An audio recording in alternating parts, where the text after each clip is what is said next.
बिस्मिल्लाहिर्रहमानिर्रहीम। आज का जो हमारा टॉपिक है इसमें हम चेक करेंगे कि हमारे पास कोई भी अगर हमें सेट दे दिया जाए और कहा जाए कि चेक करेंगे ग्रुप है तो हम उसको चेक करेंगे। सबसे पहले हम एक सेट कंसीडर करते हैं। हमें तो ऑल दो पता है कि ये ग्रुप है, ठीक है, लेकिन हमें कैसे पता चला है कि ये ग्रुप है? इसके लिए सबसे पहले हम एक सेट कंसीडर करते हैं। C1 -1 iota minus iota. अब हमें पता है, सबसे पहली बात तो ये आती है, हमें ये कैसे पता चलेगा कि इसको अंडर मल्टीप्लिकेशन चेक करना है या अंडर एडिशन। आप देखें कि जो हमारे पास आइडेंटिटी एलिमेंट होता है ना, ये आप हमेशा याद रखना, आइडेंटिटी एलिमेंट अंडर एडिशन वो हमारे पास होती है 0 और identity element under multiplication, identity under multiplication या आप इस तरह कर लें, वो हमारे पास होती है 1। इसका मतलब है अगर किसी ग्रुप में 0 एलिमेंट नहीं होगा तो वो अंडर एडिशन तो कभी भी ग्रुप नहीं बनेगा। जैसे इसमें 0 नहीं है तो इसको फिर हमें अंडरस्टूड है कि फिर ये अंडर एडिशन नहीं चेक करेंगे, इसको हम कैसे करेंगे? Under multiplication. इसके लिए हमारे पास दो मेथड है। एक तो ये है कि ग्रुप चेक करने की जितनी प्रॉपर्टीज़ हैं, clear law, associative law, identity और इन्वर्स एलिमेंट फाइंड करने का जो भी प्रोसेस है वो सारा करें, which is quite very lengthy. So हमारे पास एक शॉर्टकट मेथड है, बहुत वेल नोन। हमारे पास एक टेबल है, उस टेबल से हम लोग इसको ग्रुप चेक कर सकते हैं। जैसे हम टेबल बनाते हैं अपना, 4 एलिमेंट्स हैं, एक टेबल बनाते हैं। अंडर मल्टीप्लिकेशन चेक करना है, यहाँ पे हम जो भी बाइनरी ऑपरेशन होगा उसको लिखा करेंगे।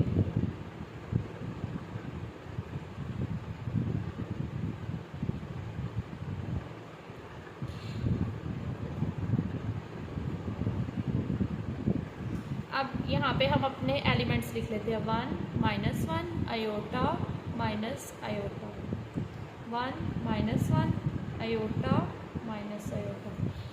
ठीक है, ये हमने टेबल बनाया। अब हम ऐसा करते हैं कि अंडर मल्टीप्लिकेशन है तो इन सारे एलिमेंट्स को आपस में मल्टीप्लाई करते हैं। 1 को 1 से मल्टीप्लाई करेंगे 1। अच्छा, इसका भी मैं आपको एक और मेथड बताऊँ, अगर कभी आप जल्दी में हो या टाइम कम हो तो आप ये जो रो होती है ना, ये सारी एज इट इज़ यहाँ पे आती है, ठीक है, फर्स्ट रो। और इसी तरह ये कॉलम जो होता है, जो ये एलिमेंट यहाँ पे होने हैं वो ही यहाँ पे आएंगे, ठीक है। एक तो ये हमारे पास ट्रिक हो गई, ठीक है। अगर आप चेक करना भी चाहें तो ये ज़्यादा मुश्किल तो नहीं है। जैसे 1 को 1 से मल्टीप्लाई करो 1, 1 को -1 को जिस नंबर से मल्टीप्लाई करो वही नंबर है, ठीक है। ये आप कॉलम में जो एलिमेंट यहाँ पे होंगे वो यहाँ पे लिख लें। अब हम चलते हैं, -1 को -1 से मल्टीप्लाई करें तो 1, -1 को आयोटा से मल्टीप्लाई करें तो माइनस आयोटा, -1 को माइनस आयोटा से मल्टीप्लाई करें, देखिए ना, -1 को माइनस आयोटा से मल्टीप्लाई करें तो हमारे पास क्या आ जाएगा? आयोटा। फिर आयोटा को इन सब से, ये जो एलिमेंट होता है ना, इसको इन सब से आपने एक एक करके मल्टीप्लाई करना था। आयोटा को 1 से किया तो आयोटा आया। अब आयोटा को -1 से करेंगे तो माइनस आयोटा, आयोटा को आयोटा के साथ करेंगे तो आ जाएगा iota square which is -1। Iota को हम ऐसा करते हैं माइनस आयोटा से करते हैं तो ये आ जाएगा minus iota square, minus into -1 which is 1, तो यहाँ पे आ जाएगा 1। अब माइनस आयोटा को -1 से करें आयोटा, माइनस आयोटा को आयोटा से करें, ये हमने अभी करके देखा है 1, माइनस आयोटा को माइनस आयोटा से करें minus iota, minus iota, minus minus plus iota square which is -1, ठीक है। ये हमारे पास आ गया। अब इधर से हम सारी प्रॉपर्टीज़ अपनी सेटिस्फाई करते हैं और चेक करते हैं कि ये ग्रुप है या नहीं। जो सबसे पहला हमारा है, सबसे पहली प्रॉपर्टी है हमारे पास क्लियर लॉ। आप इस टेबल में देखें कि इन एलिमेंट्स के अलावा कोई एलिमेंट इस टेबल में आ रहा है, आपको कहीं पे नज़र आ रहा है? नहीं ना, ऐसा कोई एलिमेंट नहीं है जो इस सेट के अलावा हो, ठीक है। तो हमें ये पता चल गया कि सारे एलिमेंट्स इसी सेट के हैं।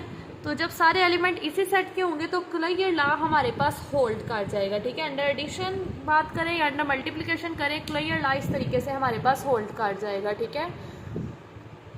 बस हमने ये चेक करना है कि ये जो भी एलिमेंट्स हैं वो सारे एलिमेंट्स इसी सेट के होने चाहिए। इस सेट से अगर बाहर एक भी एलिमेंट कोई आ जाएगा तो फिर हमारे पास क्लियर लॉ फेल हो जाएगा। और जो एसोसिएटिव लॉ है ना, उसके बारे में आपने हमेशा याद रखना है। एसोसिएटिव लॉ हमारे पास ये जितने भी सेट होते हैं ना, इनमें होल्ड कर जाता है, ठीक है। ये कैसे, चले इसकी भी थोड़ी एक्सप्लेनेशन करते हैं। हमने अपनी डिस्कशन स्टार्ट की है C4 से।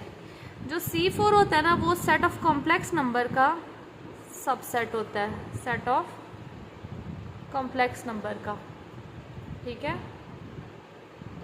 C4 में हम देख रहे हैं ना, आयोटा माइनस आयोटा ये इन्वॉल्व हो रहा है, तो ये सेट ऑफ कॉम्प्लेक्स नंबर का सबसेट है। और सेट ऑफ कॉम्प्लेक्स नंबर पे एसोसिएटिव लॉ होल्ड करता है, ठीक है, क्योंकि ये हमारे पास ग्रुप है तो इसमें एसोसिएटिव लॉ होल्ड करता है। तो जब हमारे पास सुपर सेट पे एसोसिएटिव लॉ होल्ड करे तो जो सबसेट होता है उस पर वो डेफिनेटली होल्ड करता ही है। इसलिए एसोसिएटिव लॉ वाली प्रॉपर्टी को हम ज़्यादा चेक नहीं करते, क्योंकि हमें पता है कि जब इसके सुपर सेट पे ये होल्ड कर रहा है तो फिर सबसेट पे भी ज़रूर करेगा। तो एसोसिएटिव लॉ वाली प्रॉपर्टी इस तरह से हमारी सेटिस्फाई हो जाएगी। अब हमने आइडेंटिटी देखनी है।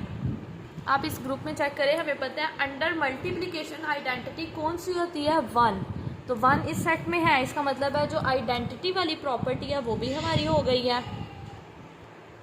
तो आइडेंटिटी एलिमेंट हमारे पास क्या आ जाएगा, 1, ये भी हमारी प्रॉपर्टी हो गई। अब हमारी लास्ट प्रॉपर्टी है, ग्रुप चेक करने के लिए जो प्रॉपर्टीज़ होती हैं उसमें लास्ट हमारे पास होता है इन्वर्स है। इन्वर्स एग्जिस्ट कर रहा है या नहीं, इन्वर्स। इसके लिए आपको टेबल की तरफ आना पड़ेगा। आप अपने टेबल में देखें, टेबल में आपने ये चेक करना है कि 1 को जो एलिमेंट्स हैं, ये जो हमारे यहाँ पे कॉलम वाइज एलिमेंट लिखे हुए हैं, 1 को किससे मल्टीप्लाई करें कि 1 आए। 1 को हमने 1 से मल्टीप्लाई किया तो 1 आया। अब सबसे पहले देखें कि जो जहाँ जहाँ 1 है ना, क्योंकि 1 आइडेंटिटी है तो जहाँ जहाँ आइडेंटिटी है वहाँ पे सर्कल कर लें। तो यहाँ पे हम साथ साथ लिखते जाते हैं, इन्वर्स ऑफ 1, इसी तरह inverse of -1, inverse of iota and inverse of minus iota. अब आप देखें कि 1 को किससे मल्टीप्लाई किया, इन नंबर्स को चेक करना है। 1 को 1 से मल्टीप्लाई किया तो आइडेंटिटी आई है, तो 1 का जो होगा वो क्या होगा, इन्वर्स भी 1 ही होगा। अब -1 को किससे मल्टीप्लाई किया है कि आइडेंटिटी आई, -1 को देखिए, -1 को -1 से मल्टीप्लाई किया है तो हमारे पास आइडेंटिटी आई है। तो इसका मतलब है कि -1 हमारे पास क्या होगा, -1 का इन्वर्स भी -1 होगा। अब आयोटा को अगर हम माइनस आयोटा से मल्टीप्लाई करें तब आइडेंटिटी आती है, तो आयोटा का inverse minus iota. Minus iota को आयोटा के साथ मल्टीप्लाई किया तो आइडेंटिटी आई है, तो माइनस आयोटा का इन्वर्स आयोटा, ठीक है। यहाँ से हमारे पास ये हमें चीज़ पता चली है। अगर आप यहाँ पे एक पॉइंट लिखना चाहें, वो हमें ये पता चला है 1 and -1 are self inverse. Self inverse का मतलब होता है कि उनका इन्वर्स वो इट्स सेल्फ है, ठीक है। जैसे 1 का इन्वर्स आपने देखा है 1 ही है, -1 का इन्वर्स -1 ही है, तो ये दोनों फिर हमारे पास क्या है, सेल्फ इन्वर्स। और आयोटा और माइनस आयोटा जो है वो आपस में एक दूसरे के इन्वर्स हैं।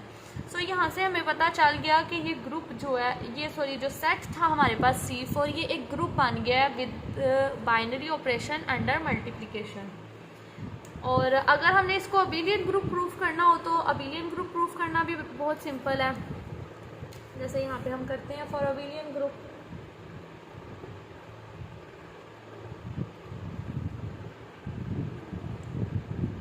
For abelian. अबिलियन के लिए आपको सिंपली क्या करना है, अबिलियन हमारे पास लॉ क्या होता है, A.B, B.A, ये आपस में इक्वल आने चाहिए, ठीक है। तो अबिलियन ग्रुप के लिए हम ऐसा करते हैं, 1 को 1 से करो, 1.1 इक्वल -1.1 ले लो, 1.-1 ले लो, आंसर -1 आएगा, ठीक है। ये बेसिकली क्या कर रहे हैं कि एलिमेंट्स को आपस में कर रहे हैं। वैसे आपको पता है कि हर साइक्लिक ग्रुप अबिलियन होता है। हमने लास्ट लेक्चर में ये पॉइंट डिस्कस किया था कि हर साइक्लिक ग्रुप अबिलियन होता है। सो इसको अगर अबिलियन वाली प्रॉपर्टी चेक करें तो वो काफ़ी लेंथी प्रोसेस होगा, ठीक है। तो आपने अगर अबिलियन का पूछा जाए, आप सिंपल ये भी लिख सकते हैं कि क्योंकि हर साइक्लिक ग्रुप अबिलियन होता है और C4 हमारे पास साइक्लिक ग्रुप है तो ये अबिलियन होगा। लेकिन फिर भी हम चेक कर रहे हैं कोई से भी, क्योंकि A डॉट B है ना, कि कोई से भी दो एलिमेंट ले, जैसे आयोटा को अगर मैं 1 से मल्टीप्लाई करूँ मतलब A डॉट B, या फिर 1 को आयोटा से मल्टीप्लाई करूँ, आंसर आयोटा ही आएगा। इस तरह फिर बाकी भी हम चेक कर लेंगे एलिमेंट्स को, ठीक है। वैसे इतना लेंथी प्रोसेस करने की ज़रूरत नहीं है, सिंपल हम वो स्टेटमेंट लिख लेंगे इसकी। सो हमने देखा कि C4 हमारे पास एक ऐसा ग्रुप है जो हमारे पास अबिलियन ग्रुप है। अब यहाँ पे बात करते हैं कि ये जो हमने टेबल बनाया है, इस टेबल का क्या कोई नाम है? तो हाँ, इस टेबल का एक नाम है जो आपको अपने माइंड में रखना है। इस टेबल को हम कहते हैं कैलीज टेबल, ठीक है। इस टेबल का ये जो हमने जिस प्रोसेस से फाइंड किया है कि ये ग्रुप है या नहीं, तो इस टेबल का नाम है कैलीज टेबल। आप इस टेबल का नाम अपने माइंड में ज़रूर रखें। अगर कोई फाइनाइट ग्रुप आपके पास, छोटा सा कोई फाइनाइट सेट दे दिया गया, आपसे कहा गया प्रूफ करें क्या ये ग्रुप है या नहीं, तो आप सिंपल कैलीज टेबल बनाइए जल्दी से, और यहाँ से ही आपको फिर इतनी डिटेल में करने की ज़रूरत नहीं पड़ेगी। यहाँ से ही आपको पता चल जाएगा कि सारे एलिमेंट उसी को बिलोंग कर रहे हैं, क्लोजर लॉ होल्ड कर गया। एसोसिएटिव लॉ, क्योंकि ये सेट ऑफ कॉम्प्लेक्स नंबर का सबसेट है तो एसोसिएटिव लॉ भी होल्ड कर गया। फिर आप देखें आइडेंटिटी 1 है और इसमें 1 R है, तो ये भी हमारे पास होल्ड कर जाएगा। और इन्वर्स में आप क्या करें, जहाँ जहाँ आइडेंटिटी का एलिमेंट आ रहा है उसको सर्कल करें, और फिर देखिए वो आ रहा कैसे। जैसे योटा को ये देखिए, इस जैसे आप देखिए 4th कॉलम में हमारे पास 1 है ना, तो आयोटा को 4th कॉलम के जो कॉरिस्पॉन्ड ऊपर नंबर हो उसको चेक करें, तो आयोटा का इन्वर्स माइनस आयोटा। इसी तरह ये 3rd कॉलम में आइडेंटिटी आ रही है तो -1 का इन्वर्स होगा आयोटा। इसी प्रोसेस को फॉलो करते हुए आप जो हम ग्रुप डिस्कस कर रहे हैं अपने लेक्चर्स में 1 ओमेगा ओमेगा स्क्वायर, इसको आप चेक करें सारे स्टूडेंट्स के क्या ये भी हमारे पास कैली टेबल से ग्रुप बन रहा है या नहीं। वैसे तो हमें पता है ये अंडर मल्टीप्लिकेशन ग्रुप है, लेकिन आप फिर भी एक दफ़ा कैली टेबल से इसको चेक करें ताकि आपकी प्रैक्टिस भी हो जाए।